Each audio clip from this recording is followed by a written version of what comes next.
ஸ்ரீ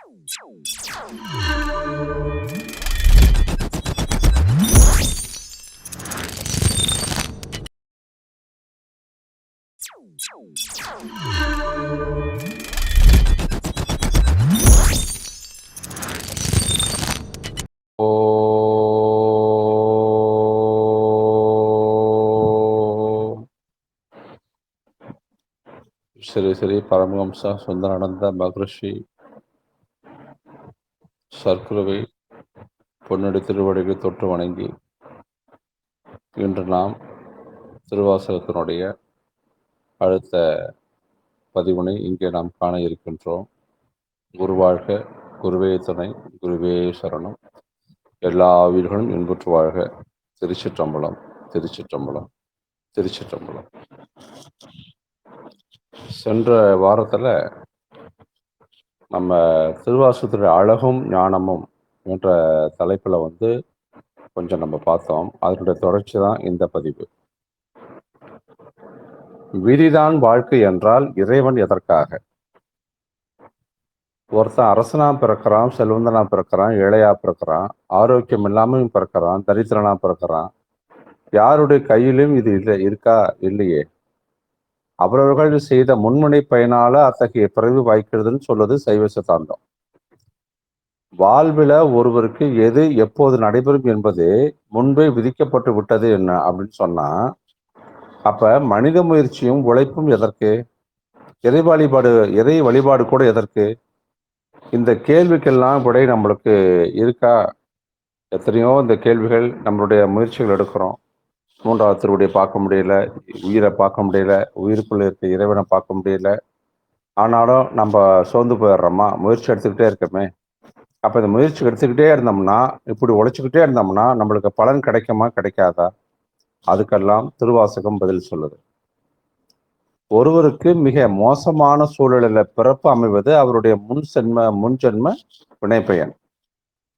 மனிதன் பிறந்த பின்னாடி செயலாற்றுவதற்கு உயிர்களுக்கு முழு சுதந்திரம் உண்டு அப்படின்னு சொல்லுது நம்மளுடைய திருமுறைகள். ஒரு துறையில உயர்ந்த வாய்ப்பு கிடைச்ச ஒருவரை சிறப்பாக உழைச்சி நாட்டினுடைய விலை உயர்ந்த மதிப்பு வாய்ந்த விருதை வாங்குற அளவுக்கு உயர்றாரு. அல்லது முறையற்ற வழியில கிடைக்கிற பெரும்பொருளுக்கு ஆசைப்பட்டு நாயினை விட கீழாக கெட்டு போறாரு. இது யார் கையில இருக்கு? இறைவன் கையில இருக்கா? விதியின் கையில இருக்கா? இல்ல அவனுடைய எண்ணத்தினுடைய கையில இருக்கா? உடல் குறைபாட்டோட ஒரு பிறந்துடுறாரு, ஹேண்டிகேப்டு. அவர் நன்றா உழைச்சு பேரா ஒலிம்பிக்ல தங்க பதக்கமும் வாங்குறாரு. அல்லது அப்படி பிறந்துட்டோமே அப்படின்னு வருந்தி காலத்தை முடிச்சுக்கிறாரு. இது யார் கையில இருக்கு? இது அவரவர்களுடைய உரிமை தானே. திருநிலகண்டரை போலவோ திருக்குறிப்பு தொண்டரை போலவோ பெற்ற பிறவியை பயன்படுத்தி இறை மீது மாறா காதல் கொண்டு தொண்டு செய்து நாயனாராக உயரலாம். அல்லது உலக மாயா காரியங்களிலும் உடல் இன்பங்களிலும் ஈடுபட்டு கர்ம வினைகளை அதிகப்படுத்தி துன்புறலாம். இதெல்லாம் யார் கையில? உயிர்களுடைய உரிமையில, சுதந்திரத்துல இருக்கு. இப்படி இத்தகைய உரிமைகளை உயிர்களுக்கு தந்த இறைவன் அறிவு தரும் ஐம்புலன்களோட உடலையும் மனதையும் நினைவுகளையும் கொடுத்துட்டு எங்கோ ஆகாயத்துல நம்ம எல்லாம் விட்டுட்டு ஆனந்தமா இருப்பானா? அப்படி இல்லை அப்படின்னு சொல்லுவதுதான் இந்த திருவாசகம். குழந்தையை வெளியே சுதந்திரமா விளையாட விட்டுட்டு சற்று தொலைவில் போய் உக்காந்துக்கிட்டு பெற்றோர்கள் அந்த குழந்தையே பார்த்துட்டு இருக்காங்க இல்லையா, கவனிச்சுக்கிட்டே இருப்பாங்க. அதை போல இறைவனும் நம்மை இந்த உலகில் விளையாட விட்டாலும் நம் பெற்றோர்களை விட அதிகளவு கருணையே உருவான தாயினை போல கவனித்துக் கொண்டிருப்பான். நம் உடம்புள்ளே புகுந்தவன் நம் உயிரிலே ஒளியாக புகுந்து கொண்டு நாம் அறியாத வண்ணம் நம்மை சதா கவனித்து கொண்டே இருப்பான் என்று குயில் 10 பதிகத்துல காண கருங்குயிலிடம் சொல்லுகிறார் மாணிக்க வாசகர். குயிலெல்லாம் தூது அனுப்புவார் ஆண்டவன்கிட்ட. சொல்றாரு, தேன்பழை சோலை பயிலும் சிறுகுயிலே நீ இதை கேளு. நம் இறைவன் வானத்தை உதறிவிட்டு இந்த மண்ணுலகுக்கு வந்து மனிதர்கள்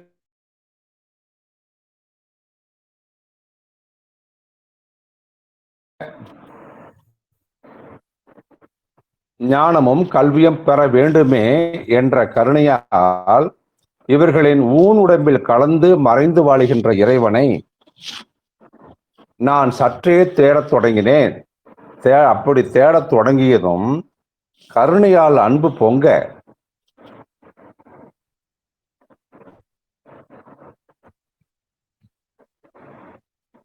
என் ஊனுடலை உதறிவிட்டு என் உள்ளம் புகுந்து என் உணர்வோடு உணர்வாக கலந்து விட்டான்.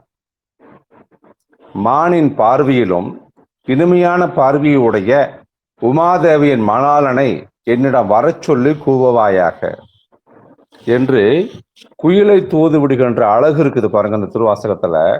அதுதான் நமது தமிழ் கொண்ட மணிவாசகத்தை நம்ம ரசிச்சு ருசிச்சு சாப்பிடணும். அந்த பாசுரம் என்ன தெரியுமா? தேன்பழை சோலை பயிலும் சிறுகுயிலே இது கேள் நீ, வான் பழித்து இம்மண் புகுந்து மனிதரை ஆட்கொண்ட வல்லல், ஊன் பழித்து உள்ளம் புகுந்து என் உணர்வு அதுவாய ஒருத்தன், மான் பழித்து ஆண்ட மென்னோக்கி மலாளனை நீ வரக்கூவாய். எளிய மனிதர்களை ஆட்கொள்வதற்காக இறைவனே வான் பழித்து மண்ணுலகுக்கு வந்தான் என்கிறார் மாணிக்கவாசகர்.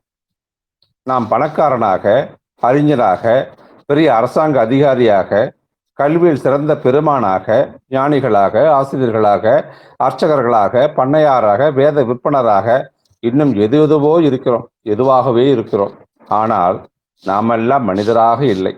இத்தகைய செருக்கில் இருக்கும் வாழும் நமக்கு இறைவன் எப்படி வசப்படுவான்? வசப்படவே மாட்டான் என்று சொல்லாமல் சொல்கிறார் மாணிக்கவாசகர் இந்த பாட்டுல. அப்ப இறைவன் எப்போது நம் உயிரிலே கலந்து இருக்கிறானா? சூரியன் மறைவதால் நம் கண்கள் காணும் புற இருள் எல்லா பொருள்களின் இருப்பை கண்ணுக்கு மறைத்தாலும் இருள் உள்ளது என்னும் தன்னிருப்பை மனிதர்களுக்கு வெளிப்படுத்துவதால் நாம் செயற்கை மின்னொளியை உருவாக்கி இருள் நீக்கி வாழ்கிறோம். அறியாமை என்னும் அக இருள் நம்மை பிடித்துள்ளது என்பதே நமக்கு தெரியாததால் நாம் அறியாமையில் இருந்து விடுபட இயலாது.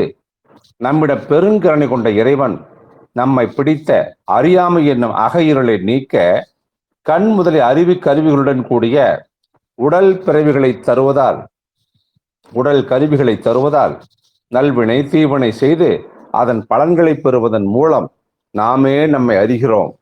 நாம் தலைவனாம் இறைவனையும் அதன்பால் அறிகின்றோம். கருணையினால் நம்முள்ளே மறைந்து வாழும் இறைவன் நாம் அறியாமையிலே நமக்கு அருளை வாரி வாரி வழங்குகின்றார். அறியாமை நீங்கிய நாம் இதே இறைப்பண்புடன் வலதுகை கொடுப்பதை இடதுகை அறியாமல் துன்புறும் சக மனிதர்களுக்கு செய்கின்ற தொண்டினால் இறைவனின் அன்புக்கு உரியவர்களாகி ஆட்கொள்ளப்படுவோம். இந்த செய்தியின் உள்ளீடே திருவாசகத்தில் பல இடங்களிலும் பேசப்படுகிறது. அப்ப உருத்தெரியா காலத்தே உள்புகுந்து விடுவானா இறைவன்? இறைவன் எப்போது உயிரில் கலந்து உறவானான் என்பதை மாணிக்கவாசகர் தில்லையில் அருளிய கண்டபத்து பதிகத்தில் அற்புதமாக விளக்குகின்றார். உடல் பிறவிக்கு வருவதற்கு முன்பே, அதாவது உடலற்ற அருவமாக அறியாம இருளில் மூழ்கி இருக்கும் போதே கருணை கொண்டு உள்புகந்தான் இறைவன். தன் உள்ளத்தில் நிலையாக அமர்ந்து சிந்தனையை வைத்து பின் உடலில் புகுந்து பெருங்கருணையினால் ஆண்டு கொண்டு தன்னுடைய மறைப்பு சக்தியினால் உயிர்களுக்கு தெரியாமலேயே அவைகளுடைய திருவடிகளுக்குள்ளே மறைந்தே இறைவன் வாழ்கிறான். உயிர்களின் செயல்பாடுகளிலும் உரிமைகளிலும் இறைவன் தலையிடுவதே இல்லை. வாழ்வின் நெடும் பயணத்துக்கு பின் மாணிக்கவாசகர் இறையருளால் தன் பிறவி நோக்கத்தை அறிந்து கொண்டது போல நாமும் ஊனுக்குள்ளே இருக்கின்ற உயிரில் உறைந்து கொண்டிருக்கும் இறைவனை கண்டு ஒளி தேகத்தை பெற வேண்டாமா? புலால் துருத்தியான தேகத்தை எப்போது பூந்துருத்தி தேகமாக மாற்றப் போகிறோம்? திருத்துருத்தி என்னும் ஊரில் குடிகொண்டிருக்கும் தித்திக்கும் சிவபதத்தை ஆசையினால் நாயடியின் தெல்லையில் கண்டுகொண்டேன் என்றார் மாணிக்கவாசகர். அந்த பாடல் உருத்தரியா காலத்தே உள் புகுந்து என் உளம் மன்னி கருத்து இருத்தி ஊன்புக்கு கருணையினால் ஆண்டு கொண்ட திருத்துருத்தி மேயானை தித்திக்கும் சிவபதத்தை அருத்தியினால் நாய் அடியேன் அணிகொள் தில்லை கண்டேனே. உலக மாயா வாழ்க்கையில் ஒருவர் செய்கின்ற நன்மை தீமைகளின் பயன் அவரை மட்டுமே சேரும். குழந்தைகளுக்காகவும் வாழ்க்கை துணைக்காகவும் சொத்து சேர்ப்பதில் கவனமாக இருப்பவர்கள் கர்மவினைகள் சேருவதை கவனிப்பதே இல்லை. அறமற்ற வழியில் ஒருவர் சொத்து சேர்க்கும் போது அதனால் விளையும் தீவினைகள் அவரிடமே வந்து சேர்ந்துவிடும். துன்பத்தில் மகிழ்ச்சியிலும் பங்கெடுக்கும் வாழ்க்கை துணையும் குழந்தைகளும் சுற்றமும் நட்பும் ஒருவரின் வினைப்பயனில் பங்கெடுக்க முடியாது. ஒருவர் உண்ட உணவை எப்படி வேறொருவர் செரிமானம் செய்ய முடியாதோ அதை போன்றதே வினைப்பயனும். ஒரு உயிரின் வினைப்பயனை வேறு உயிர்கள் பங்கிட்டு வாங்கிக் கொள்ள இயலாது. ஆதலால் மாணிக்க வாசகர் உயிரை ஆதம் இழியான், அதாவது ஆதரவற்றவன் என்கிறார். கடலில் பெருகிய நஞ்சை உண்ட என்னுடைய பரம்பரனே, பிணைப்பையனால் சுற்றத்தார் யார் துணையும் இல்லாமல் பிறப்பு இறப்பு என்னும் தப்ப முடியாத அருணரகில் அழுந்தி மூழ்கி கொண்டிருந்த அடியேனுக்கு ஐயோ என்று இறங்கி உன் திருவடி மலர் காட்டி ஆட்கொண்டது உனது திருவருள் அல்லவா என்று பரவசம் அடைகிறார் மாணிக்க வாசகர்.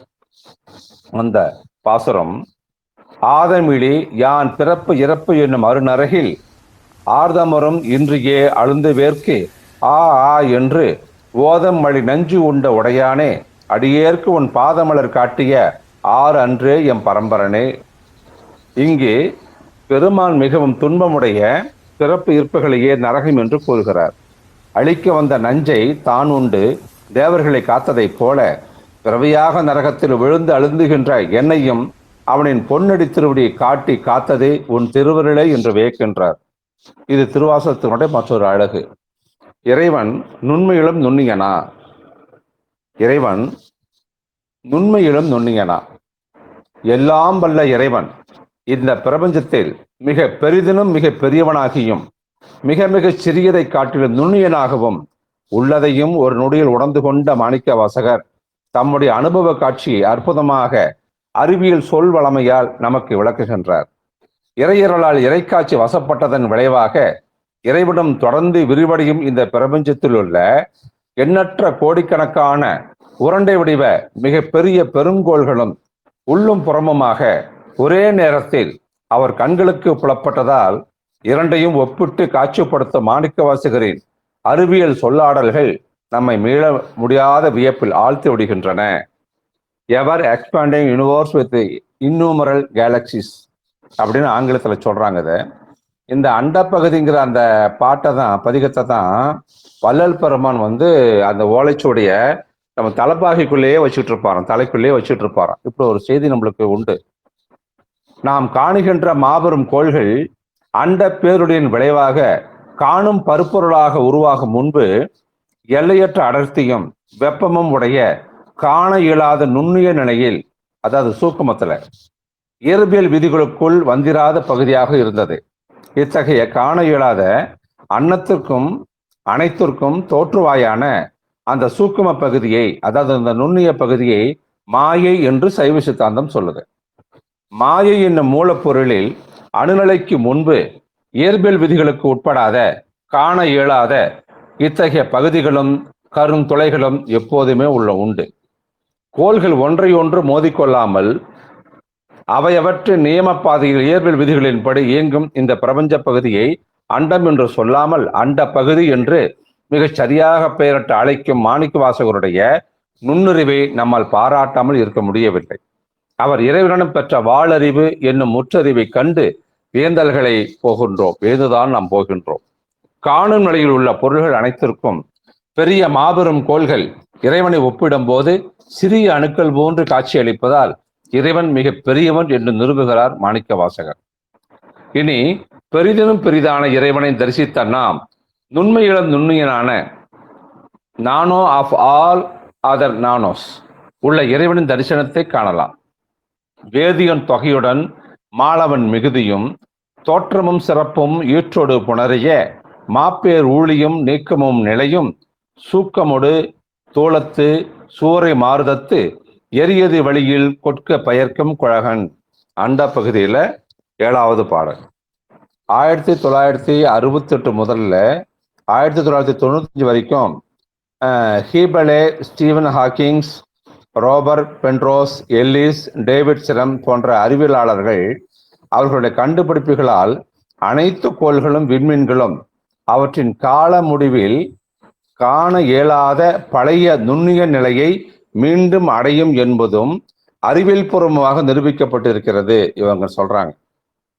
அப்ப அனைத்து கோள்களும் விண்மீன்களும் அவங்களுடைய கால முடிவு, அதனுடைய இறுதி முடிவு வருது இல்லையா? அப்ப காண முயல நம்மளால் பார்க்க முடியாத பழைய நுண்ணிய சிறிய அந்த அணுவடிவு நிலையை மீண்டும் அதை அடைஞ்சிரும் அப்படின்னு கண்டுபிடிச்சிருக்காங்க.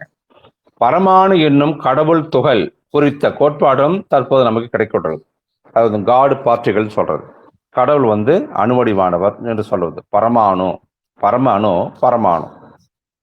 கோள்களும் விண்மீன்களும் தோற்றத்துக்கு வருவதும் இயற்பியல் விதிகளின்படி அவை இயங்குவதும் அவைகளில் உயிர்கள் உடல் வாழ்வுக்கு தோன்றுவதும் வாழ்வதும் பின் மடிவதும் ஊழிக்கால முடிவில் அக்கோள்களும் விண்மீன்களும் மீண்டும் அழிவதுமான பிரபஞ்ச சுழற்சியை, அதாவது தோற்ற நிலையிலிருந்து காண இயலாத நுண்ணிய நிலையை அடைவது. இறைக்காட்சி கிட்டிய மாணிக்க வாசகர் அருமையாக இதனை விவரித்து போகின்றார். பிரமின் படைத்தலையும் திருமால் காத்தலையும் செய்கிறார்கள் அல்லவா? கணக்கில் அடங்காத உலகங்கள் இந்த பிரபஞ்சத்தில் இருப்பதால் பல பிரம்மன்களும் பல திருமால்களும் இருப்பதாக மாணிக்க வாசகர் கூறுகிறார். அந்த பாடல் 100 கோடி பிரம்மர்கள் நுங்கினர், 6 கோடி நாராயணர் அஞ்ஞனை, 7 கங்கை மணல் எண்ணில் இந்திரர், ஈர் இல்லாதவன் ஈசன் ஒருவனே என்ற தேவாரத்தில் இந்த செய்தியை அப்பர் பெருமான் காட்சிப்படுத்தியிருக்கார். அப்ப கொம்பு தேனால் உடல் செய்தானா இறைவன்? ஒரு இடத்துல கேள்வி வரும். மாணிக்க வாசகருக்கு ஒரு கேள்வி வந்தது. கொம்பு தேனால இந்த உடம்பை செஞ்சுட்டானா இறைவன் அழியாம இருக்கிறதுக்காக? இறைவனின் ஒப்பற்ற அன்பு விளைவித்த இன்பத்தால் என் எலும்புகளும் உருகின, என் உடல் கடலலை போல ஆர்ப்பரித்து ஓங்கி உயர்ந்து எழுந்து தலை தடுமாறி வீழ்ந்து புரண்டு அலறவும் பித்தனை போல மயங்கி மதக்களிப்பு அடையும் என்னை கண்டவர்கள் பாண்டிய பேரரசின் முதலமைச்சருக்கு என்னவாயிற்று என்று கவலைப்படவும் ஊரார் மருளவும் என்னை நன்கு அறிந்தோர் என் நிலைமையை கேள்விப்பட்டு வியக்கவும் பதம் பிடித்த யானை தன் பாகனை மேலே ஏறவிடாமல் அங்கும் இங்கும் ஓடுவதைப் போல இறையன்ப வெள்ளத்தை தாங்க முடியாமல் அரற்றி என் ஊனுடல் நிலை தடுமாறிற்று. இந்நிலையை மாற்றி இறையன்பம் தாங்கும் வகையில் இறைவன் என் மனதையும் என் உடல் உறுப்புகளையும் கொம்புத்தேனால் செய்ததை போன்ற இனிய சுவையுடைய நுண்ணுடம்பாக செய்தான் என்று தன் இறை அனுபவத்தை நம்மோடு பகிர்கின்றார் மாணிக்க வாசகர்.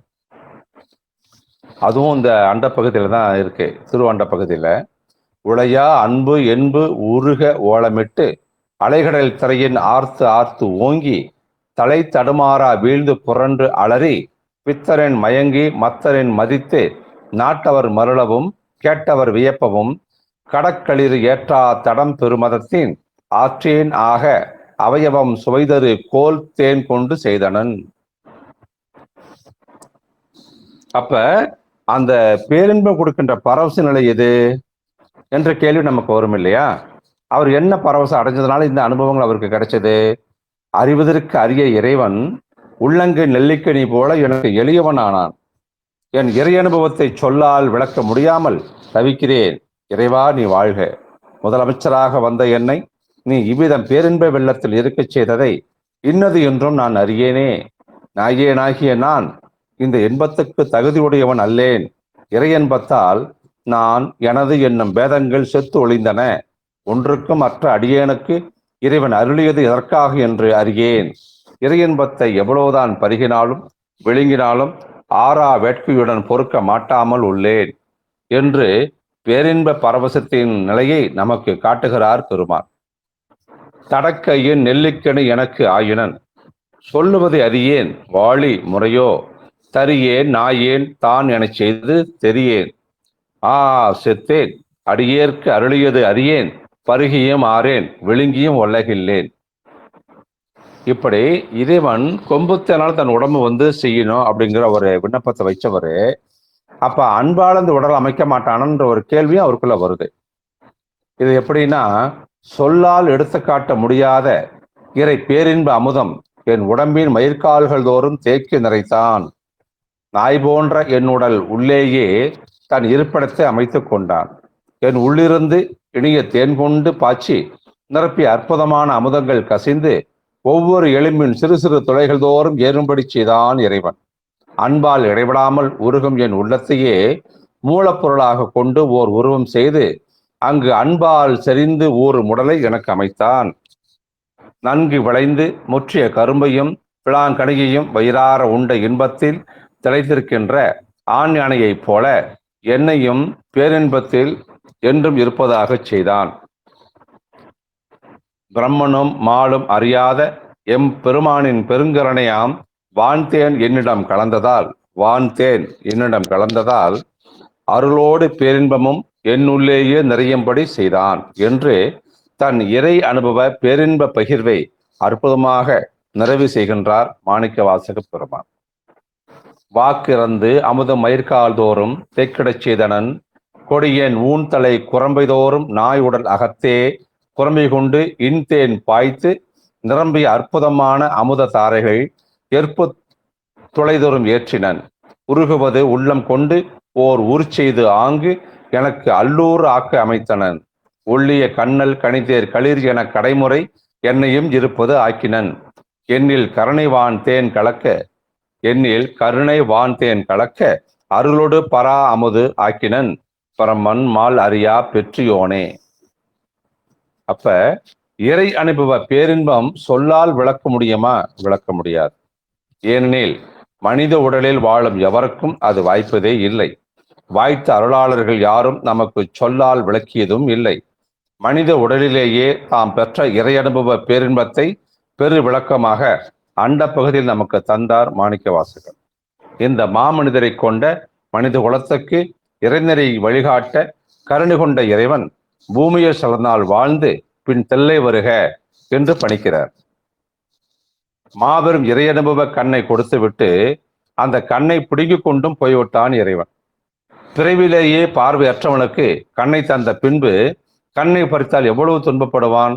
இறைவனை பிரிந்த பேரிழப்பு நரகத்தை விட கொடியதாக பேர் இருளாக மாணிக்க வாசகரை வருத்தியது.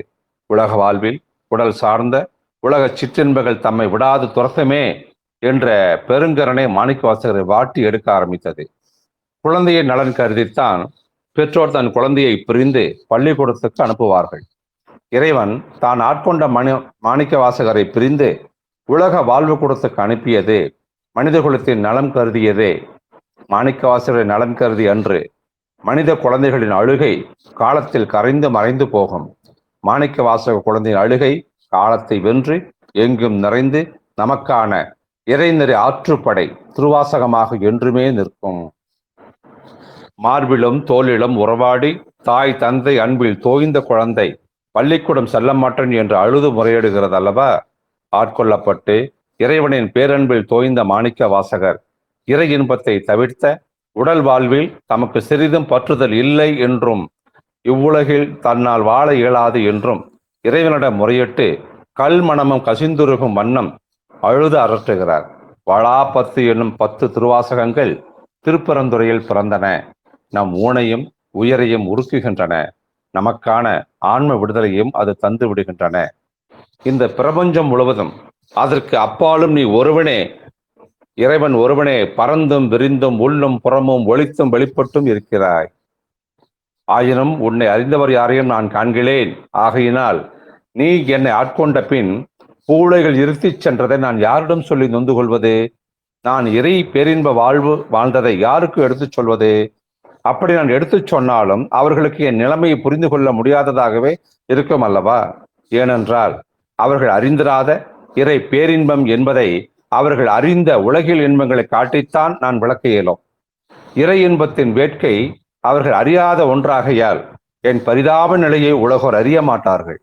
எம்மை திருப்பெருந்துறையில் ஆட்கொண்டு அருளிய சிவபெருத்த அரசர் பெருமானார் நீவிரே அருளவில்லையானால் இனி இக்கடல் சூழ்ந்த உலகில் வாழ்தல் எம்மால் இயலாது என்பதை அறிந்து கொள்ளும். ஆகையினால் வேண்டுகிறார், எம்மை உன் திருவடிக்கண் வருகை என்று அருள் புரிய வேண்டும் என்று உருகி உருகி வேண்டுகிறார். அந்த பாசுரம், பாருடை விண்ணாய் பரந்த எம் பரனே பற்று நான் மற்ற இலேன் கண்டாய் சீருடை பொலிவாய் சிவபுரத்து அரசே திருப்பரந்துரை உரை சிவனே ஆருடு நோகேன் ஆர்க்கு எடுத்துரைக்கேன் ஆண்ட நீ அருளிலையானால் வார்கடல் உலகில் வாழ்கிறேன் கண்டாய் வருக என்று அருள் புரியாயே. நீ என்னை ஆட்கொண்டதால் நான் உன் உடைமை. எனது நன்மை தீமைகள் அனைத்தும் உனது. அவை குறித்து நான் செய்யக்கூடியது ஒன்றுமே இல்லை. உன் திருவடியை தவிர எனக்கு வேறு பற்றுகளே இல்லை. நீ அருளாமல் என்னை புறக்கணித்தால் உன்னை குறை கூறுவதையும் நான் உன்னிடம் மட்டுமே கூற இயலுமே என்று அழுகிறார்.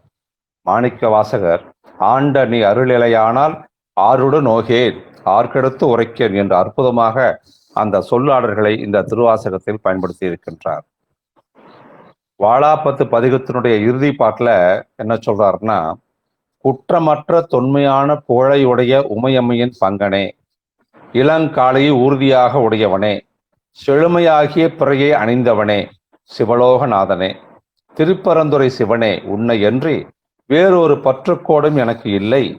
நீ என்னை ஆட்கொண்டதால் என் உடல் மொழி மனம் மூன்றும் உன் உடைமை ஆகையால் பிறரை தலையால் வணங்குவதும் வாயால் வாழ்த்துவதும் எனக்கு துணை என்று மனத்தால் நினைப்பதும் என்னால் இயலுமா என்று நீயே சொல்வாயாக. இவ்வுலகத்தில் நான் வாழ மாட்டேன். ஆகவே வருக என்று நீ உடனே எனக்கு அருள் புரிய வேண்டும். அந்த பாடல் பாருங்க. பழுதில் தொல் புகழால் பங்க நீயல்லால் பற்று நான் மற்றிலேன் கண்டாய். செழுமதி அணைந்தாய் சிவபுரத்தரசே, திருப்பரந்துரை உரை சிவனே, தொழுவனோ பிறரை துதிப்பனோ எனக்கோ துணை என நினைவனோ சொல்லாய். மழை விடையானே வாழ்கிலேன் கண்டாய், வருக என்றருள் புரியாயே. செய்து முடிக்க வேண்டிய பணிகளுக்கு ஏற்ப திறம் வேண்டும். பணிகளின் பாங்கிற்கு ஏற்ப திறமை இருந்தாலே தலைமை தலை நிற்கும். மாணிக்க வாசகர் சிவன் எம்பிரானை போற்றி புகழ்ந்து பாடுகின்றார். நீத்தல் விண்ணப்பத்தில் ஒரு பாடலில் தன் குறையை 2 வரிகளிலும் இறைவன் புகழை 4 வரிகளிலும் பாடுகிறார். இது எதற்கு?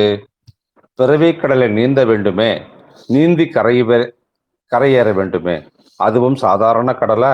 பெருங்கடல். அந்த கடலில் மலங்கள் 5 சுழல். அதில் சிக்கிக்கொண்டு மத்தடி அகப்பட்ட தயிர் போல சுழலும் தன்னை இறைவன் கைவிடாமல் எடுத்தாள வேண்டுமே என்ற கவலையில் பாட்டு பிறக்கிறது. சிவன் எம்பிரான் மேரி மலையையே வில்லாக கொண்டு போர் செய்தவன். அத்தகைய பெரியோனுக்கு தன்னை ஆளுதல் மிக மிக எளிமையான ஒன்று. அது மட்டுமா, இறைவன் கொன்றை மாலை அணிந்திருக்கின்றான். சிவபெருமன் அணிந்துள்ள கொன்றை மாலை அவனே உலகிற்கு முதல்வன் தலைவன் என்பதை உணர்த்தி நிற்கின்றது. தலைவனாக விளங்குபவன் தன்னை சார்ந்தார் எடுத்தாளாமல் கைவிடுதல் அழகன்று என்று உணர்த்தும் பாங்கு இங்கே நாம் அறிந்து கொள்ள வேண்டும் என்கிறார். கொன்றை மாலை ஓங்கார பிரணவ வடிவமாக இருக்கின்றது. ஓங்காரம் வேதம் முதல் அனைத்து கலைகளுக்கும் முதலாக இருக்கின்றது. ஓங்காரத்தின் பொருள் சொல்ல தெரியாமல் நான்முகன் வாங்கிய குட்டை நினைவில் கொள்வது இப்போது நம்மளுக்கு நல்லது. இந்த உலகத்தின் முதல் ஒளி ஓம். இந்த உலகத்தின் முதல் எழுத்து ஓம். இறைவனை ஓங்கார வடிவனன். சிவலிங்க திருமேனியில் பீடம் விந்து லிங்கம் நாதம் என்று சாத்திரம் கூறுகிறது. நாம் ஏதாவது எழுத தொடங்கினால் பிள்ளையார் சொல்லி போடுகிறோம் அல்லவா? அதுவும் ஓங்காரம்தான். விந்து பக்கத்தில் நாத வடிகை இட்டு எழுதுதல் பிள்ளையார் சுழி ஆ உ இம். இதுதான் ஓம் என்று ஆயிற்று. இறைவா சிவனே, ஆன்மாக்களின் வாழ்க்கை பயணத்திற்கு பிள்ளையார் சொல்லி போட்டவனே நீதானே. பிள்ளையார் சொல்லி போட்டு வாழ்க்கை பயணத்தை தொடங்கி வைத்த இறைவன் அந்த பயணத்தில் இனிதே முடிக்க வைத்து விட மாட்டானா? காத்தரள வேண்டாமா? ஓம் என்றால் காப்பவன் என்று பொருள் அல்லவா? என்றெல்லாம் வினாக்கள் அவருக்குள் எழுந்து கொண்டே இருக்கின்றன. இறைவனுடைய கொன்றை மாலையை சிந்திக்கும் பொழுது அவருக்கு இன்னும் வேறு வேறு மாதிரியான சிந்தனைகள் பிறந்து கொண்டே இருக்கின்றன. இறைவன் தனக்கு ஊமை இல்லாதவன்.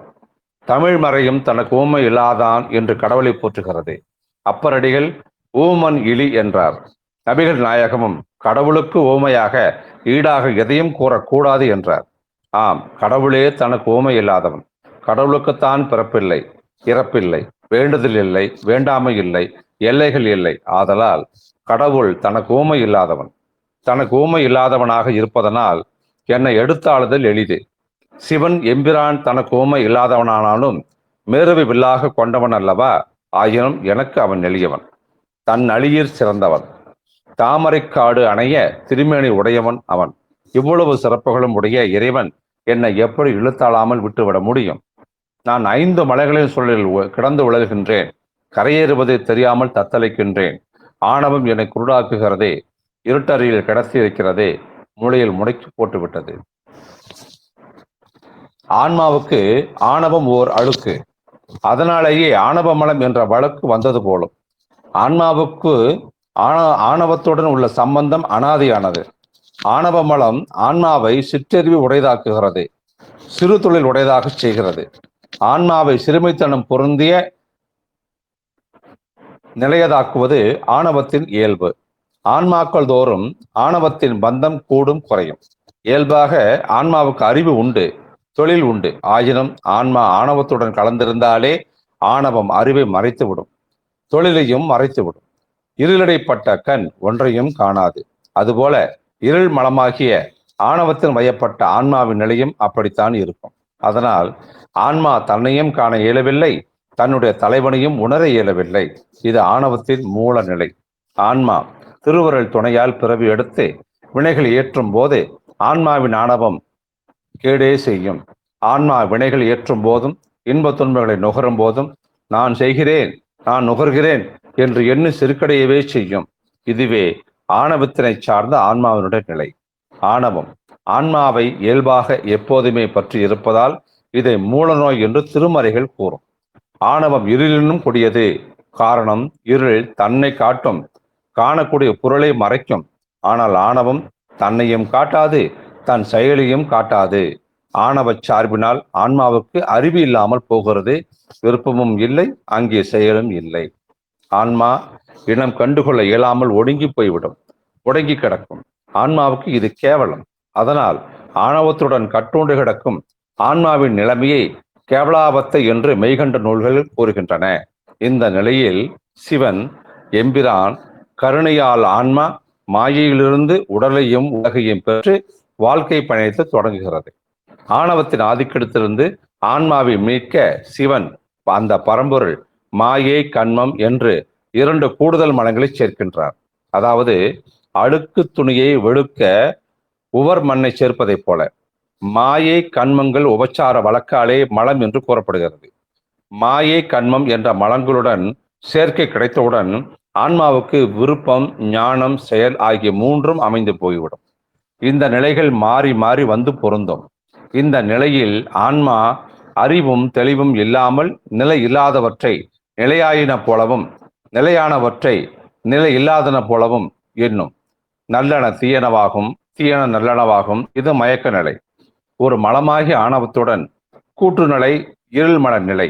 மாயை கண்மம் ஆணவம் ஆகிய மும்மலத்துடன் கூட்டுநிலை முரண்நிலை.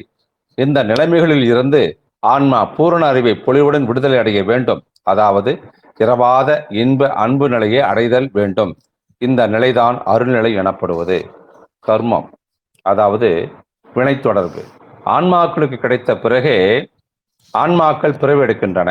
வினை தொடர்பால் அவரவர் செயலுக்கு ஏற்ற பயனை தூய்க்குமாறு செய்தல் நீதிதான்.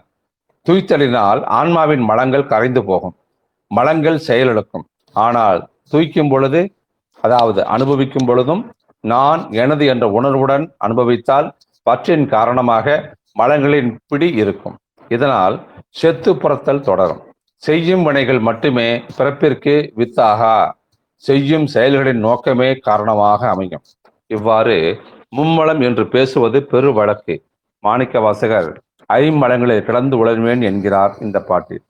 மாயை சுத்த மாயை என்றும் அசுத்த மாயை என்றும் இருவகைப்படுகிறது அல்லவா? அசுத்த மாயையின் காரியம் மாமேயம் எனப்படும். மாமேயம் கால தத்துவம் முதல் நிலம் ஈராக உள்ள தத்துவங்களும் உலகங்களும் உலகத்து பொருள்களும் இவற்றால் வரும் போகமும் ஆகும். துரோதானம் 5வது மலம். சிவசக்தியே துரோதான சக்தியாக தொழில்படுகிறது. துரோதான சக்தியே அதாவது மறைக்கும் ஆற்றல் என்று சொல்லப்படுவது. அந்த மறைக்கும் ஆற்றலே ஆன்மாவுக்கு மனங்களின் செயற்பாட்டை பக்குவப்படுத்தி அதை செய்வித்து சாதனைகள் ஏற்பட துணை செய்து நிற்கிறது. இதுவும் மலம் என்று உபச்சாரமாக கூறப்படும். இந்த 5 மலங்களும் உயிர்களை ஆன்மாக்களை பொருந்தி இயக்குகின்றன. இந்த நிலையில் ஆசைகள், விருப்பு வெறுப்புகள், இன்பங்கள், துன்பங்கள் ஆகியவற்றில் உழலும் நிலையைதான் 5 மலங்களில் கிடந்து உழல்வேன் என்று சொன்னார் மாணிக்கவாசகர். மாணிக்கவாசகனுடைய அனுபவங்கள் மலங்களின் ஆற்றல் அடங்கிய நிலை, ஒடுங்கிய நிலை, உய்யும் நெறியால் செல்லும் நிலை, ஆன்மாவில் வந்து பொருந்தும் குளம் களைய பெற்றுவிட்டது, குற்றங்களும் களையப்பட்டு விட்டன. இவை இரண்டும் ஆற்ற நிலையே நன்னிலைதான். ஆயினும் நிறைநிலம் சார்ந்த பக்குவம் அல்ல. அதனால் மாணிக்க வாசகர் தன்னை கைவிடாது அருள் பாலிக்கும்படி வேண்டி நிற்கின்றார். என் மலங்களின் ஆற்றல் வலியது ஒரு சிறு இடக்கில் கூட நுழைந்துவிடும், பழக்க வாசனை பொல்லாதது, அதனாலேயே பழக்கம் தவிர பழகுமின் என்றார். இறைவனே, சிவனே, அனைத்துயிர்களுக்கும் மங்களம் செய்பவனே, ஆணவத்திலிருந்து என்னை மீட்டு எடுப்பாயாக. என்னை ஆணவம் இயல்பாக பற்றியது, அனாதியிலே பற்றியது, அது ஆதியிலேயும் பற்றி கொண்டது. நானும் ஆணவத்துடன் இரண்டர கிடந்து உழல்கின்றேன். இறைவா, நீ என்னை ஆணவத்திலிருந்து மீட்க மாயையை கொண்டு இயற்றிய என் உடல் கொடுத்தாய். மாயையை வழக்காக கொண்டு அந்த ஒளியில் கரையேறுமாறு பணித்தாய். ஆனால் நானோ மாயையில் கட்டுண்டு அதுவே சொர்க்கம் என்று கிடந்து உழல்கின்றேனே. சாதனத்தை சாத்தியம் என்று எண்ணி மயங்கி கிடக்கின்றேனே. எந்த ஒரு தீமையும் நன்மையின் வழியிலேயே மறைய வேண்டும். இது நியதிதான். அதனால் நீ எனக்கு நல்வினைகள் செய்தலுக்குரிய அறியும் கருவிகள், செய்கருவிகளை தந்தரள வேண்டும். ஆனால் நானோ தீவனையே பெருக்கி வாழ்கின்றேனே. இறைவா, உன்னுடைய திருவள் சக்தியே என் பொருட்டு திரோதான சக்தியாக உருக்கொண்டு மறைத்தல் செய்யினும் நான் நினைவு புலனை மேலும் ஆழமாக ஏக்கி மறக்க வேண்டியவற்றை மறக்காமல் கண்மை கொண்டு நான் வல்வினை செய்து வாழ்கின்றேன். ஆக நான் ஆணவம், கண்மம், மாயை, மாமேயம், துரோதானம் ஆகிய 5 மலங்களின் சார்பில் சிக்கொண்டு உலர்கின்றேன். மத்தடை அகப்பட்ட தயிரை போல உலர்கின்றேன். தயிர் என்பது ஆன்மா, மத்து என்பது ஐம்புலன்கள். இறைவா, கண்மத்தின் வழி வினைவழி வந்த மிக பெரிய பொல்லாங்காகிய குளத்திலிருந்து என்னை மீட்பாய். குளம் பிறப்பு, இஃது ஒரு தீச்சுற்று. இதிலிருந்து என்னை மீட்ட பெருமானே, என்னை குற்றங்களிலிருந்து மீட்டாய் என்று பேசுகின்றார். குற்றம் ஆன்மாவினுடைய புலன்களால் செய்யப்படுவது. அகக்கருவிகளை சார்ந்தது குற்றம். பொய்கள் பொறிகள் வயப்பட்டவை அவை. இறைவன் மாணிக்க வாசகரை குற்றங்களிலிருந்து மீட்டெடுத்து விட்டான். குற்றங்கள் இல்லை ஏல் குறைகள் இருக்காதல்லவா? குறைகள் இல்லாத நிலையில் குற்றங்கள் இல்லாமல் போகலாம். ஆனால் உறுதியாக கூற முடியாது. அதனால்தான் மாணிக்க வாசகர் களைந்தாய் என்னை குற்றம் என்று பாடுகின்றார். இந்த பாடல் குளம் களைந்தாய் என்னை குற்றம் கொற்ற சிலையாம் விளங்கல் எந்தாய் விட்டுடுதி கண்டாய் பொன்னின் மின்னு கொன்றை அளங்கள் அந்தாமரை மென்னியப்பா ஒப்பிடாதவனே மலங்கள் தார் சுழல் வன் தயிரில் பொறுமத்துறவே. நீத்தல் விண்ணப்பத்தில் 29வது பாசுரத்துல. அதே போல இப்படிலாம் மலங்களை பத்தி சொல்றப்பெல்லாம் நிறைய விஷயங்கள் நம்ம ஏற்கனவே நம்ம வகுப்புல நம்ம சொல்லியிருக்கோம். மும்மலங்கள் இருக்கு, வள்ளல் பெருமன் சொன்ன மாதிரி 5 மலங்கள் இருக்குது. அது எப்படி நீக்கணும், சுடராளி தவத்தை பயன்படுத்தி எப்படி அதை நம்ம மீட்டெடுத்து வெளியே வர்றதுன்ற அந்த தவமுறைகளை நம்ம அழகாக சொல்லியிருக்கோம். அந்த மாதிரி இப்ப நம்ம என்ன பண்ணோம்னா, அடுத்து கடைசியாக எல்லாத்தையும் கொடுத்த இறைவனுக்கு ஒரு நன்றியை சொல்லணும்.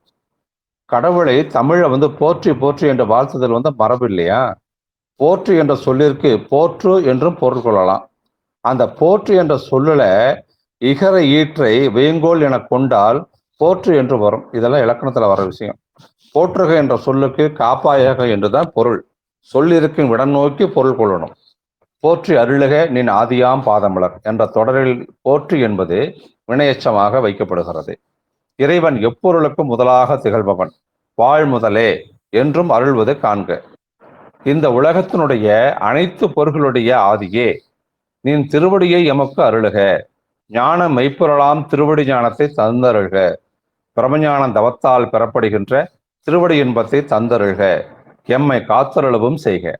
முத்தி நெறியறியாத மூர்க்கரோடு சேர்ந்திடாமல் எறும்புகளால் அரிக்கப்படுகின்ற புழுக்களைப் போல புலன்களால் அரித்து அழிக்க பெறாமலும் நான் எனது என்ற ஆணவச்செருக்கால் தலையால் நடக்காமலும் சிந்தியுள் சிவத்தை வைத்து வாழ்ந்திட அன்னித்தருள் செய்க. எமக்கு வாழ்நடியின் முடிவான பேராகிய நீ செந்தளிர் போன்ற திருவடிகளை தந்தருள்க. செம்மை சேர்ப்பதால் செந்தளிர்கள், இதை செம்மலர் என்று சிவஞான போதம் கூறும். சிவம் ஆதியாக நிற்றலைப் போல அந்தமாகவும் நிற்கிறதே. உலகம் அனைத்தும் ஒடுங்கும் கடையூழி காலத்திலும் இருப்பவன்தான் சிவம். அவனே உயிர்கள் களைப்பாரி புத்துயிர் பெறுவதற்கு இறுதி ஊழி காலத்தில் உலகத்தை ஒடுக்கி பின் புதுப்பித்து அருளுகின்றான். எனவே சிவனே அந்தம் ஆதி, முதலும் நடுவும் முடிவும் அவனே. எல்லா உயிர்களின் தோற்றத்திற்கும் காரணம் இறைவனே. எல்லா உயிர்களும் இறைவனிடத்தில் தோற்றம் என்பது படைப்பு என்று பொருள் தராது. தோற்றம் என்பது தோன்றுதல், புலப்படுதல். தோன்றிற் புகழேடு தோன்றுக என்ற திருக்குறளுக்கு தோன்றின் என்ற சொல்லுக்கு பொருள் கொள்ளும் பாங்கே இங்கேயும் கொள்ள வேண்டும். அதாவது பலரடிய மக்கள் மன்றத்தில் தோன்றும் பொழுது புகழோடு தோன்றுக. அஞ்ஞனம் புகழ்பட வாழும் தகுதி பெறாவிடின் தோன்றாதே என்பதுதான் அந்த குறளுக்குரிய உண்மை பொருள் என்றும், உள்ள உயிர் ஆணவத்தால் கட்டுண்டு செயலற்று கிடந்த நிலை தோன்றாத நிலை இறைவன் கருணையால் செயற் கருவிகளுடன் கூடிய உடலையும் கருவிகளாகிய புலன்களையும் கொண்டு அறிவு விளக்கமுறும் நிலையில் தோன்றியதே தோற்றம்.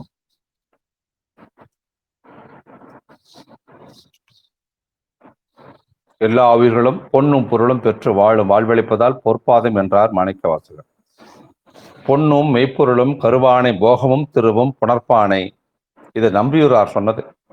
பொன் வேறு பொருள் வேறு, பொன்ன தங்கம் என்று பணம் முதலியவற்றையும் சேர்த்துக்கலாம்.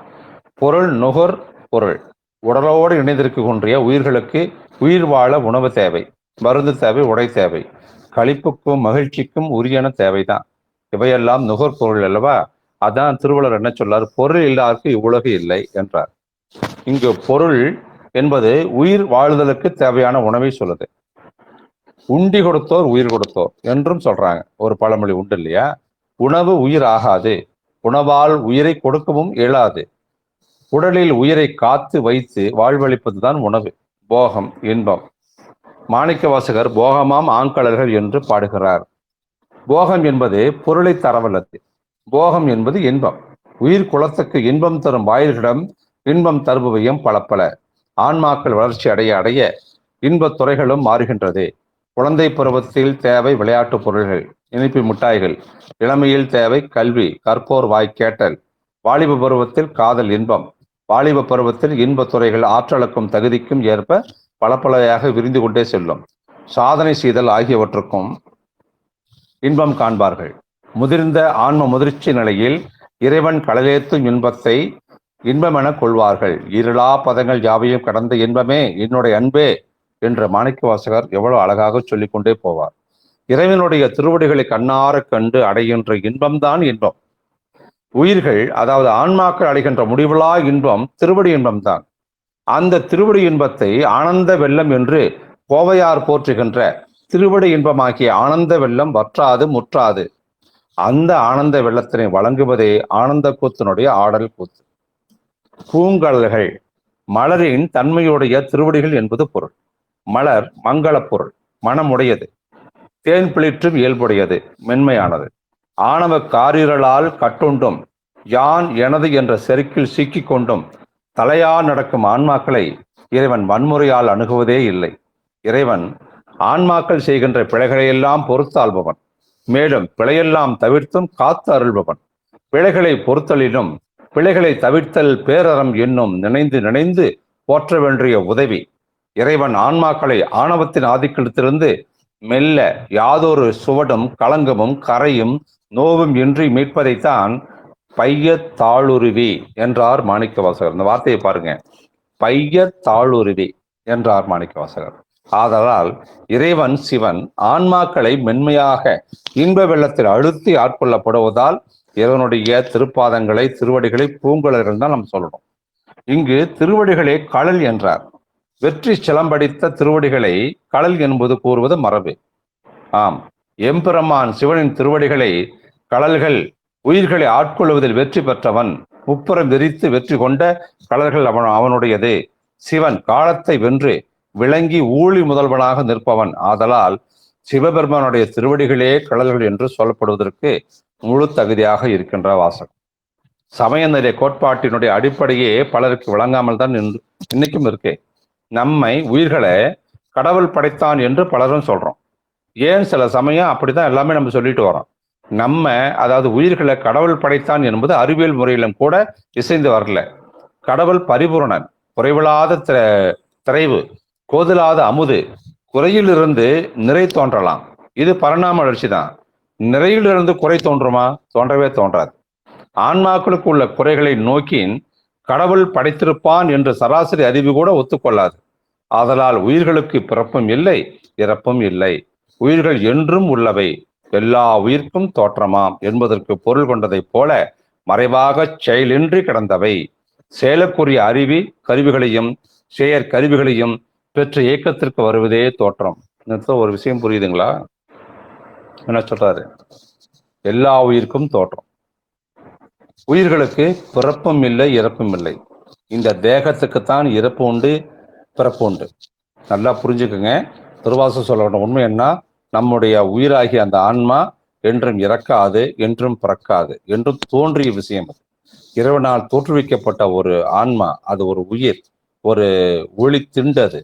அதுக்கு பிறப்பும் இல்லை, இறப்பும் இல்லை. அதனால தான் பிறப்பற்றவன் இறப்பற்றவன் அப்படின்னு சிவபெருமானை சொல்றோம். அதனால தான் அது நம்மளுக்குள்ள உயிர் கூட்டுக்களை வச்சிருக்காங்க. அதை நீங்க சுடராளி தவத்தில் பிடிச்சிட்டிங்கன்னா நீங்க மேல் நோக்கி போயிடலாம். அந்த உயிரை கண்டடிச்சிட்டிங்கன்னா உங்களுக்கு அப்பதான் பிறப்பும் இல்லை, இறப்பும் இல்லை. இந்த தத்துவத்தை தான் இந்த இடத்துல சொல்றாங்க அறிவியல் பூர்வமாக. மூளையிலே கிடந்தேன என்றார் திருமூலர். உயிர்களுக்கு முடிவும் இல்லை. அப்படியானால் உயிர் வாழ்க்கைக்கு முடிவே இல்லையா? முடிவில்லாமல் இருந்தால் எய்ப்பும் களைப்பும் வந்துவிடுமே. உயிர்களின் வாழ்க்கைக்கு எல்லை இறைவன் திருவடிகளை சார்ந்தல்தான். இந்த நிலையிலும் சமயங்கள் தத்தம் நிலையிலும் மாறுபடுது. உயிர்கள் திருவடி ஞானம் பெற சிவத்தினை அடைந்து திருவடி இன்பத்தை அடைதலே உயிர்களினுடைய வாழ்க்கைக்கு முடிவு என்று சொல்கிறார் மாணிக்கவாசகர். அப்படியானால் திருவடிகளில் உயிர்கள் கலப்பதன் மூலம் தன்னை இழந்து விடுகின்றனவா? இல்லை. உயிர்கள், அதாவது ஆன்மாக்கள், திருவடி இன்பத்தில் தன்னை இழந்து விட்டால் முன் சொன்ன உண்மைக்கு மாறாகிவிடும். அதாவது உயிர்களுக்கு அழிவு இல்லை என்பதற்கு மாறாகிவிடும். உயிர்கள் தன்னை இழத்தல், சிவத்துடன் சேர்ந்து தன்னை இழத்தல் என்பது பொருளால் இரண்டாகவும் தன்மையால் ஒன்றாகவும் விளங்குவதை நீங்கள் காண வேண்டும். தன்னை இழத்தல் என்பது தற்போதும் இழத்தே ஆகும். பாலோடு நீர் கலந்தது போல. அது பாலை காய்ச்சினால் தண்ணீர் நீராவி ஆகிவிடும். அதுபோல பாலோடு நீர் கலந்த நிலைதான் சிவத்தோடு ஆன்மா கலந்த நிலை. பாலோடு நீர் கலந்த நிலைதான் சிவத்தோடு ஆன்மா கலந்த நிலை. இறைவன் சிவனை கண்டறிவார் இல்லை என்பது திருவாசகம். இறைவனை கண்ட பிறகுதான் நம்புவது என்பது சமய நெறிக்கு பொருந்தாத விவாதம். காண்டல் கண்களால் காண்பது. கண்களால் காணக்கூடியவன் தான் கடவுள் என்பதை புவனையில் சேவடி தீண்டினன் காண்க, கண்ணால் யானும் கண்டேன் காண்க. ஆதாரபூர்வமா சொல்றாரு பாருங்க. புவனையில் சேவடி தீண்டினன் காண்க, கண்ணால் யானும் கண்டேன் காண்க என்று அருளியுள்ளதை நாம் இங்கே ஒப்பு நோக்கணும். கண்கள் அறிவுப்புடனுடன் தொடர்பு கொள்ளப்படவில்லையானால் காட்சி நிகழ்ந்தாலும் பொருள் புரியாது. பொருளை பற்றியதாக காட்சி அமையாமல் போய்விடக்கூடும். சிந்தனை செய்து தெளிந்து அந்த தெளிந்த அறிவால் அறிந்து அறிந்து உணர்ந்து உணர்ந்து மெய்யாம் உயிரை அனுபவித்த பிறகுதான் கடவுள் கண்காட்சிக்கு புலனாகும். நிறைய பேர் கடவுளை பார்க்க முடியுமா, குருவை பார்க்க முடியுமெல்லாம் கேட்குறீங்கல்ல, அதுக்கு பதில் பாருங்க. பொருளை பற்றியதாக காட்சி அமையாமல் போயிடும். நல்லா புரிஞ்சுங்க. சிந்தனை செய்து, அதாவது உயிரை பற்றியோ அல்லது குருமார்களை பற்றியோ அல்லது என்னுடைய குருவை பற்றி கூட நீங்கள் அதை சிந்தனை செய்து தெளியணும். ஃபர்ஸ்ட் அந்த தெளிந்த அறிவால நீங்க அறிஞ்சு அறிஞ்சு உணர்ந்து உணர்ந்து மெய்யாகிய உயிரை நீங்க அனுபவிக்கணும். எப்ப உயிரை உங்களால பார்க்க முடியுதோ அப்பதான் சர்க்கரை உங்களால பார்க்க முடியும், என்னையும் உங்களால பார்க்க முடியும். பிறகுதான் கடவுள் கண்காட்சிக்கு புலனா. அப்பதான் கடவுளை உங்களுடைய புறக்கண்களால கூட பார்க்க முடியும். இதைத்தான் நமது ஆதி தமிழ் சித்தர்கள் அவர்களுடைய பிரம்மஞான தவத்தினால கண்டறிந்து அனுபவித்து நமக்கெல்லாம் ஞான கொடையாக கொடுத்து விட்டு சென்றிருக்கிறார்கள். சமயம் கூறு ஞானம் என்பது வேறு, திருவாசகம் சொல்லுகின்ற பிரம்ம ஞானம் என்பது வேறு. சமயம் பக்தியோடு தன்னை நிறுத்திக் கொள்கிறது. பிரம்ம ஞானமோ பக்தியின் வழியில் பயணப்பட்டு முத்தி நிலையை கடந்து சித்தியை அடைந்து இறுதியில் இறை அணுவை அடைந்து அதனோடு கலப்புற்று விடும். திருவாசகம் சொல்ல வருவது இந்த பிரம்ம ஞானத்தை தான். வெறும் பக்தி காட்டுவதால் மட்டுமே இறைவனை கண்டுவிட முடியாது. அங்கே அந்த பக்தனுக்குள் உயிர்கூடு விழிப்படைய வேண்டும். பக்தியால் உடல் திருப்திப்பட்டு விடும், ஆனால் பக்தியால் உயிர் திருப்தியை ஒரு காலம் அடையாது. அதற்கு தேவை உயிர்கூட்டுக்குள் மேலே இருக்கின்ற சந்திர கலசத்தினுடைய அமுத கலசம். அமுத கலசம் ஏற்கனவே நமது கர்ம விடைகளின் ஜென்மாந்திர பதிவுகளின் காரணமாக உடைக்கவே முடியாத அளவுக்கு ஆழமாக இறுகி போய் கிடக்கிறது. அதை உருக வைப்பது மட்டுமே அமுத கலசத்தை திறப்பதற்கான ஒரே மந்திரச்சாவி. இந்த மந்திரச்சாவியை நமது வலது கண்ணிலிருந்து திறக்க ஆரம்பிக்க வேண்டும். அதற்கு ஒரு ஞான சற்குரு தேவை. அவரின் பிரம்மஞானத்தை ஒரு விதையாக எடுத்துக்கொண்டு வந்து நமது கண்களின் வழியே உயிர்கூட்டில் விதைத்தால் மட்டுமே அந்த அமுத கலசத்தை உருக வைக்கவோ திறக்கவோ இயலும். இதுதான் பிரம்ம ரகசியம், சிவ ரகசியம். இதை செய்யாமல் என்னதான் பக்தியால் அழுது புரண்டாலும் பரமேஸ்வரனை கண்டுவிட முடியாது. இது அத்தனை ஞானிகளின் வாழ்க்கை தெளிவு, ஆதி தமிழ் சித்தர்களின் இறுதியான முடிவும் கூட. இமயான் நாட்டத்தில் இறைவனை காண முடியுமே அல்லாது இமைத்து கொண்டு வாழும் வரை ஒரு ஆணியால் கூட நம்மால் பிடுங்க முடியாது. இமையான் நாட்டத்தில் இறைவனை காண முடியுமே அல்லாது இமைத்து கொண்டு வாழும் வரை ஒரு ஆணியும் நம்மால் பிடுங்கிவிட முடியாது. மக்களே, வேதங்கள் ஓதுவதனால் மட்டுமே இறைவனை காண முடியாது, அறிய முடியாது, அனுபவிக்க முடியாது. இறைவனை, சிவனை காண அன்பு தேவை, ஆற்றல் மிக்க அன்பு தேவை. நினைந்து நினைந்து உணர்ந்து உணர்ந்து நெகிழ்ந்து நெகிழ்ந்து ஊற்றலும் கண்ணீரினால் உடல் நனைந்துவிடும் அளவு அன்பு தேவை. இந்த அன்பை எளிமையான முறையில் அடைந்திட உங்களுக்கு பிரம்மஞானம் தவம் தேவை. இந்த தவத்தை செய்யும் போது மேலே சொன்ன அன்பு தானாகவே சரீரத்தில் பிறந்துவிடும். உயிர்கள் உடலோடு கூடி நிலத்தில் தோன்றியது உய்வதற்காகவே. உயிர்கள் உய்வதற்காக உடுத்துக்கொண்ட உடைமைதான் இந்த உடம்பு. பிறப்பின் நோக்கம் உய்தல். உயிர் ஆன்மா தன் முயற்சியால் மட்டுமே உய்தல் இயலாது. இறைவன் சிவனின் கருணையும் அங்கு தேவைப்படும். இறைவன்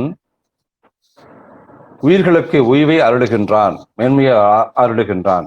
ஆன்மாக்களாகிய நாம் மேன்மை அடையுமாறு அறிந்து அந்த வழியிலேயே ஆட்கொள்கின்றான். ஆன்மாக்களை உய்யுமாறு செய்தல் உடன்பாட்டு நெறியாகின்ற பிரமஞான தவவழி சென்று மீட்டெடுத்தல் ஒன்றே. காரணம், அந்த இறைவனே சதா எக்காலமும் பிரம்மஞான தவத்திலேயே இருந்து கொண்டிருப்பதுதான். தவத்தால் மிக்கானை தவத்தால் தானே சென்றடைய முடியும். தவத்தால் மிக்கானை தவத்தால் தானே சென்றடைய முடியும். இறைவன் சிவனின் ஆட்கொள்ளும் நெறியில் எதிர்மறை அணுகுமுறைகள் எதுவுமே இல்லை. ஆங்காரம் உயிரின் இயற்கை, அது எதிர்மறை அணுகுதலை ஏற்காது. எனவே உயிர்களின் மனம் அறிந்து மனத்துள் இருக்கின்ற கருத்தறிந்து அந்த கருத்தினை முடித்து வைப்பதே ஆட்கொண்டு அருளுகின்றான் இறைவன் என சொல்லப்படுவது. ஆன்மாக்கள் புறத்தே போனாலும் உடன் வருவான், துருசிகள் செய்தாலும் உடந்தையாக இருப்பான். முடிவாக நிலை ஆட்கொண்டிருதல், ஆனந்த வெள்ளத்தில் ஆழ்த்துதல், இரவா இன்ப அன்பில் திளைத்திடச் செய்தல், உயிர்களை ஆட்கொண்டுவதால் பொன்மலர் என்று ஒரு இடத்தில் போற்றுவார் மாணிக்கவாசக பெருமான். தை நீராடல் என்பது நமது தமிழ் மரபு இல்லையா? காலப்போக்கில் அது மார்கழி நீராடல் அப்படின்னு சொல்லப்படுது. வைகரையில மார்கழி நீராடல் பழந்தமிழோட காலம் தொட்டு இன்னைக்கு வரைக்கும் இருந்துகிட்டு இருக்க ஒரு ஆனந்த மெய்யுணர்வு நிகழ்வது. வாழ்க்கை பொழுதில் வைகரை பொழுது நல்ல இனிமையான பொழுது. வைகரை பொழுதில் பிரபஞ்சத்தினுடைய ஆற்றல்களை அதிகளவு கொண்ட அமுதக்காற்றானது உலாவரும். வைகரை பொழுதுல பிரபஞ்சத்தினுடைய ஆற்றல்களை அதிகளவு கொண்ட அமுதக்காற்றானது உலாவரும். அமுதக்காற்று வருகின்ற பொழுதில் நாம் சுவாசிக்கின்ற ஒரு சுவாசம் 100 சுவாசங்களுக்கு சமம். அந்த நேரத்தில் ஓசோனும் வரத்தான் செய்யும். ஓசோனை விட அதிகளவு ஆற்றல் கொண்டதுதான் இந்த அமுதக்காற்று. இந்த அமுதக்காற்றை பற்றி வள்ளல் பெருமான் சொல்வதை கொஞ்சம் நம்ம நினைவுபடுத்திக்கலாம். அமுதக்காற்று இந்த அண்டத்தில் இரவில் அருணோதயம் தொடங்கி உதய பரியந்தம் வியாபகமாக இருக்கின்றது. அக்காலத்தில் ஜீவர்கள் நன்முயற்சியில் இருப்பது விசேஷ நலம். தேகாதி பிண்டத்தில் மேற்பட அமுதக்காற்று வியாபியமாய் இருக்கும். ஒரு கால் ஒரு சன நேரம் அந்த காற்று வியாபகமாக இருக்கும் கால் ஜீவர்களுக்கு இதுவரையில் தாங்கள் அறியாததான கடவுளுலகம் உண்டாகும். மேற்படி காற்று வியாபகம் ஏகதேசமும் இல்லாவிடில் ஜீவர்கள் விஷக்காற்றினால் சதா வியாபகம் அடைதலில் இந்த சொற்ப ஜீவிப்பும் விருத்திக்கு வரமாட்டாது. அமுதக்காற்று வியாபியமன்றி வியாபகமாக இருக்கும் காலத்தில் ஜீவர்களுக்கு அறிவு விளக்கம், மனநிகழ்ச்சி, இந்திரிய அடக்கம், கடவுள் பக்தி முதலியவும் விளக்கும். அக்காலத்தை அமுதக்காற்றின் வியாபக காலம் என்று அறிந்து கொள்ள வேண்டும். இதன்றி இருள்மயமாய் முன்பின் தோன்றாது அறிவின்றி இருக்கும் காலம் விஷக்காற்று வியாபகமாக இருக்கும் காலம் என்று அறிய வேண்டும். இதுதான் உரைநடை பகுதியில் எழுதி வச்சிருக்கு வள்ளல் பெருமான். அப்ப கடலில் தோன்றுகின்ற புயல் காற்றுக்கும் பூமியில் தோன்றினுடைய பூமி அதிர்வுக்கும் காரணம் என்ன தெரியுமா? அமுதக்காற்று வேகமாக கீழே நோக்கி வருகின்ற போது கீழே உள்ள விஷக்காற்று, பூதக்காற்று, உஷ்ணக்காற்று மேலே செல்ல முடியாம சிக்கல் உண்டாகி கடலிலோ பூமியிலோ வேகமாக உள்ளே சொல்லும். அப்ப கடலில் புயலும் பூமியில அதிர்வும் பிளவும் உண்டாகும். இதை தான் காற்றின் அழுத்தத்தால் உண்டாவது என்று இன்றைய அறிவியல் சொல்லுது. வள்ளல் பெருமான் அவர்கள் அந்த அமுதக்காற்றை சுவாசிப்பதற்காக தூங்காமல் விழித்து இருக்கும் தந்திரத்தை அறிந்து கொண்டார். அந்த அமுதக்காற்றை சுவாசிக்கின்ற தந்திரத்தை அறிந்து கொண்டு விட்டால் என்னென்ன பலன்கள் நம் தேகத்துல உயிரிலும் நடக்கும் அப்படின்னு அவர் என்ன சொல்றாருன்னு பாருங்களேன். தூங்காதே விழித்திருக்கும் சூது அறிவித்து இணையாண்ட துறையே, என்னை நீங்காதே என் உயிரில் கலந்து கொண்ட பதியே, கால் நீட்டி பின்னே வாங்காதே விரைந்து நீ வரல் வேண்டும். தாழ்த்தடில் என் மனம்தான் சற்றும் தாங்காதே, இது நினது தனித்த திருவுளம் அறிந்து சரிதன் தானே. இரவு விடிந்த இணையடி வாய்த்தன பரவி மகிழ்ந்தேன் என்று உந்தி பெற பாலமுது உண்டேன் உந்தி பெற. பொழுது விடிந்தது பொற்பதம் வாய்த்தன தொழுது மகிழ்ந்தேன் என்று உந்தி பெற தூயவனானேன் என்று உந்தி பெற. தூக்கம் தொலைந்தது சூரியன் தோன்றினன் ஏக்கம் தவிழ்ந்தேன் என்று உந்தி பெற இன்னமுது உண்டேன் என்று உந்தி பெற. துன்பம் தவிழ்ந்தது தூக்கம் தொலைந்தது இன்பம் கிடைத்தேன் என்று உந்தி பெற எண்ணம் பழித்தது என்று உந்தி பெற. ஞானம் உதித்தது நாதம் ஒழித்தது தீனம் தவிழ்ந்தது என்று உந்தி பெற சிற்சபை கண்டேன் என்று உந்தி பெற. திரையற்று விட்டது செஞ்சுடர் தோன்றிற்று பறையொளி ஓங்கிற்று என்று உந்தி பெற பழித்தது பூசை என்று உந்தி பெற. காலையில தூக்கத்தை நீக்கி அமுத காத்து சுவாசிப்பதனால உடம்புல ஏற்படுற மாற்றங்கள தன்மைகள் தான் இந்த பாட்டில் வந்து விரிவாக சொல்லியிருக்கார். அமுத காற்று பால் போல இருக்கும், அதனால அது தூயவன் நம்ம சொல்றாரு.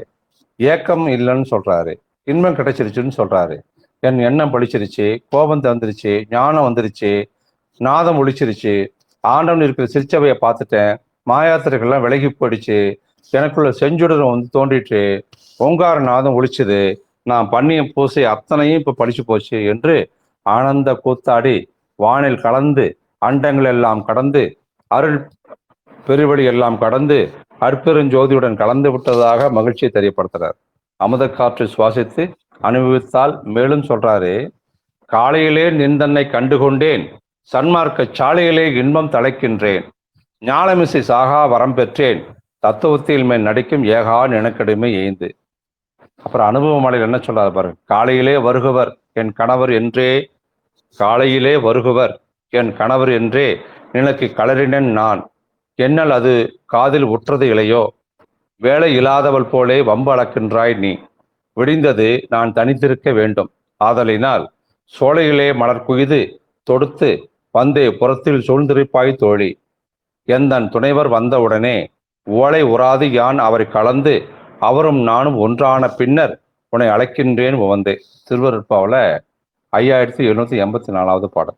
அதில் என்ன சொல்றாரு அப்படின்னா, காலையிலே அமுதக்காற்று என்ற என்னுடைய கணவர் வந்து வருவார், இதை நான் பலமுறை உனக்கு நான் சொல்லியிருக்கேன், இதெல்லாம் உன் காதில் விழலையா, என் தோழிக்கிட்ட உன் காதில் விழலையா, நான் வேலை இல்லாதவள் போல என்னிட்ட வம்பளக்க நீ வர, பொழுது விடிய போது நான் தனிச்சிருக்கணும், நீ ஓலையில எழுதி வைத்த சமயவாதிகளை போல மலர் பறித்து பின்னாடி பொம்மைகளுக்கு மாலையாக போட்டு மகிழ்ந்து கொண்டு இரு, என் உழவு உனக்கு என்னன்னு தெரியும், என் கணவர் என்ற அமுத காற்று வருவாரு, அந்த அமுத காற்றை நான் அருந்தி அதனோடு கலந்து அந்த அமுத காற்று நானும் ஒன்றான பின்னாடி உன்னை நான் கூப்பிடுறேன், அது வரைக்கும் என்னை தொல்லை தராது நீங்கி என்னை விட்டு போயிடு என்று தன்னுடைய மனதை அடக்கி அமுத காற்று வந்தால் தான் எனக்கு என்ன நடக்குன்றத இவ்வளவு அழகாக வள்ளல் பெருமான் சொல்றாரு பாருங்க.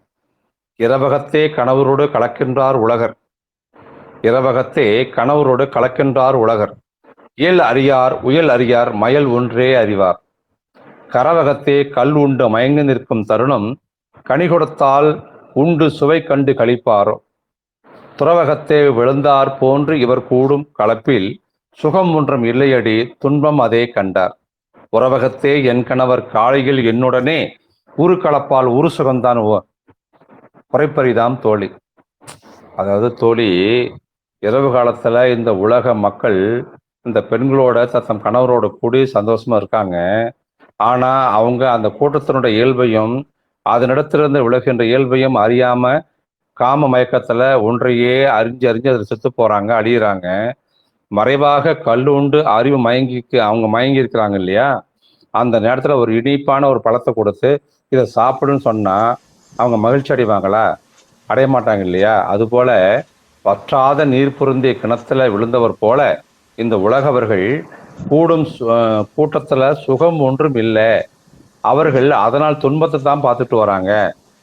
உறுதியான மனதோடு என் கணவராகிய அமுத காற்றோடு காலை பொழுது கலந்து ஒன்றாவதால உளதாகின்ற அந்த பேரின்பத்தை என்னால் சொல்லில் வடிக்க இயலாது அப்படிங்கிறது.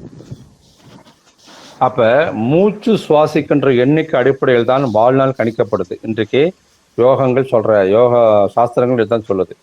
ஆனால் அமுதக்காற்று வருகின்ற காலத்தில் எழுந்து நடந்தால், சுவாசித்தால், ஒரு தடவை நீங்கள் சுவாசிக்கிறீங்க இல்லையா, அதில் 10 சுவாசத்தை நீங்கள் வந்து மிச்சப்படுத்திடலாம். அதே நீங்கள் அந்த அமுதக்காற்று வர நேரத்தில், அதாவது பிரம்மஞான தவத்தில் உட்காந்துருந்தீங்கன்னா, ஒரு சுவாசம் 1000 சுவாசங்களை மிச்சப்படுத்திடும். அமுதக்காற்று ஒரு நேரத்தில் வாக்கிங் போகிறீங்க, பிரீத் பண்ணுறீங்க, சும்மா இருக்கிறீங்கன்னா, ஒரு 10 சுவாசத்தை உங்களால் மிச்சப்படுத்த முடியும். அது வந்து உங்களுக்கு வந்து லைஃப்பில் வந்து ஆயுள் வந்து கூடிடும். அதே அமுத காத்து வர அதே நேரத்தில் பிரம்மஞான தவத்தில் உட்காந்து அதை உள்வாங்கினீங்கன்னா 1000 சுவாசங்களை நீங்கள் மிச்சப்படுத்திடலாம் ஒரு நொடியில். இது அனுபவத்தில் கண்ட உண்மை, சத்தியம். அந்த அளவுக்கு உங்கள் வாழ்நாள் கூடிக்கொண்டே போயிட்டே இருக்கும், குறையவே குறையாது. அமுத காற்று வரும் பொழுதுல நீர்நிலைகளில் ஓசோன் படிந்து அந்த தண்ணீர் அதிக அளவு பயன் தரத்தக்க ஆற்றலோடு இருக்கும். அப்போது நீராடல் உடலுக்கும் உயிருக்கும் உணர்வுக்கும் பக்திக்கும் செய்யும் தவத்திற்கும் பெருமளவு ஞானத்தை அள்ளி அள்ளி வழங்கக்கூடியதாக இருக்கும் அந்த நீர், அந்த அமுத காற்று வர நேரத்தில் இருக்கிற நீர்நிலைகள். எனவே இந்த ஞானத்தை மார்கழி மாதத்தில் அனைத்து உயிர்களும் பெற்று பிரம ஞானத்தை அடைந்திட வேண்டும் என்றுதான் மார்கழி நீராடலையும் போற்றி என்றார் மாணிக்க வாசகர். இவ்வளோ பெரிய அறிவில் உள்ள ஒளிஞ்சிருக்கு பாருங்க. இந்த பாடல்ல இறைவனுடைய சிவனுடைய தனித்தன்மை போற்றப்படுது. ஐந்தொழிலுக்கும் சிவனே உரியவன், சிவனே முழு முதல்வன். அவன் சிவனை அறிவாலும் செல்வத்தாலும் காண இயலாது, அன்பினாலும் தொண்டினாலும் காணலாம். சிவன் நம்மையெல்லாம் உயிர் ஆட்கொண்டுள்ள பிரார்த்தனை செய்ய வேண்டும். அதனால் இறைவனாகிய சிவத்தை ஆட்கொண்டு வரல பிரார்த்தனை செய்வோமாக, வாழ்வோமாக. திருவாசகம் நாள்தோறும் ஓதுதலே நமது லட்சியமாக இருக்கணும். திருவாசகத்தினுடைய சொற்கள் முழுக்க முழுக்க சுத்த வார்த்தைகளால் செய்யப்பட்டது. தெய்வாம்சம் கொண்ட சொற்கள் அவை. அவை அதிக ஆற்றலை தன்னகத்தை கொண்டிருப்பவை. ஒளி தேகத்தை அடைந்த மாணிக்கவாசகனுடைய உயிரில் பூத்திட்ட ஞான மலர்கள் அவை. ஒவ்வொரு சொல்லும் நம் உயிரை சென்று தாக்கும் அன்பு கணைகள் அவை. அமுதக்காற்றின் துணை கொண்டு உயிரை சதா தாக்கி கொண்டு வந்தால் ஒரு நேரத்தில் நமது உயிர் கமலம் தன் 1000 இதழ்களை விரித்து மனம் வீச ஆரம்பித்துவிடும். அப்போது உயிருக்குள் கமலும் ஒளிக்கலைகள் உடலின் ஒவ்வொரு அணுக்களிலும் பரவி நம் தேகத்தை ஒளி தேகமாக்கிவிடும். உயிர் ஒளியாகத்தான் இருக்கிறது, ஆனால் கூம்பி போய் கிடக்கிறது. அதை மலர வைத்தால் ஒன்றே போர். உயிரின் நறுமணம் உடலின் மரபணுக்கள் அத்தனையையும் ஒளி அணுக்களாக்கி தேகத்தை நித்தியமாக்கிவிடும். அதனால் திருவாசகம் ஓதினால் சிவஞானம் சித்திக்கும். திருவாசகம் ஓதினால் பரஞானம் சித்திக்கும். திருவாசகம் ஓதினால் நெற்றிக்கண் தோன்றிவிடும். திருவாசகம் ஓதினால் அருட்கலைகள் சித்திக்கும். திருவாசகம் ஓதினால் அமுதத்தேன் ஊற்றெடுக்கும். அமுதத்தேன் ஊற்றெடுத்தால் அருட்கலைகள் சித்திக்கும். அருட்கலைகள் சித்தித்தால் ஞான ஒளிதேகம் சித்திக்கும். அதனால் திருவாசகத்தை நாள்தோறும் ஓதுக, ஊன் கலந்து உயிர் கலந்து என்று பணிவோடு சொல்லி இந்த முன்னுரையை, இந்த திருவாசகத்தினுடைய அழகும் ஞானமும் என்ற இந்த உரையை குருவர்களால் இனிதே நிறைவு செய்கின்றோம். பால் நினைந்து ஊட்டும் தாயினும் சால பறிந்து நீ பாவியேனுடைய ஊனினை உருக்கி உள்ளளி பெருக்கி உழப்பிலா ஆனந்தமாய தேனினை சொரிந்து புறம் புறம் திரிந்த செல்வமே சிவபெருமானே, யான் உன்னை தொடர்ந்து சிக்கன பிடித்தேன், எங்கெழுந்து எருளுவது இனியே. சித்தமே புகுந்து எம்மை ஆட்கொண்டு தீவினை கெடுத்து உயலாம் பத்தி தந்து தன் கடற்கனையை பன்மலர் கொய்து சேர்த்தொல்லும் முத்தி தந்து இந்த மூவுலகுக்கும் அப்புறத்து எம்மை வைத்திடும் அத்தன் மாமலர் சேவடி கண்ணம் சென்னி மன்னி மலருமே. என்பே உருக நின்னுரல் அளித்து உன் இணை மலரடி காட்டி முன்பே என்னை ஆண்டு கொண்ட முனிவா, முனிவர் முழுமுதலே இன்பே அருளி என உருக்கி உயிர் உண்கின்ற எம்மானே, நண்பே அருளாய் என்னுயிர் நாதா நின்னருள் நாணாமே. போற்றி அருளக நின் ஆதியாம் பாதமலர், போற்றி அருளக நின் அந்தமாம் செந்தளிர்கள், போற்றி எல்லா உயிர்க்கும் தோற்றமாம் பொற்பாதம், போற்றி எல்லா உயிர்க்கும் போகமாம் பூங்கலர்கள், போற்றி எல்லா உயிர்க்கும் ஈராம் இணையடிகள், போற்றி மால் முகனம் காணாத புண்டரிகம், போற்றியாம் உய்ய ஆட்கொண்டுருளும் பொன்மலர்கள், போற்றியாம் மார்கழி நீராடலோர் எம்பாவாய். குருவே சரணம், குருவே சரணம், குருவே சரணம். எல்லா உயிர்களும் இன்பற்று வாழ்க. திருச்சிற்றம்பலம், திருச்சிற்றம்பலம், திருச்சிற்றம்பலம்.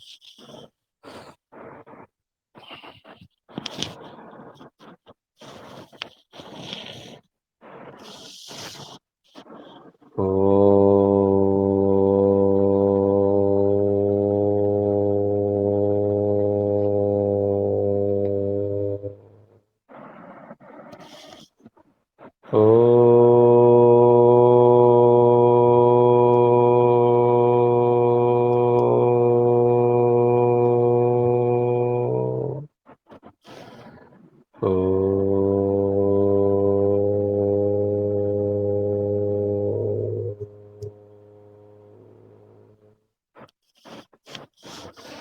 திருச்சிற்றம்பலம். எல்லாரும் திருச்சிற்றம்பலம். திருச்சிற்றம்பலம்.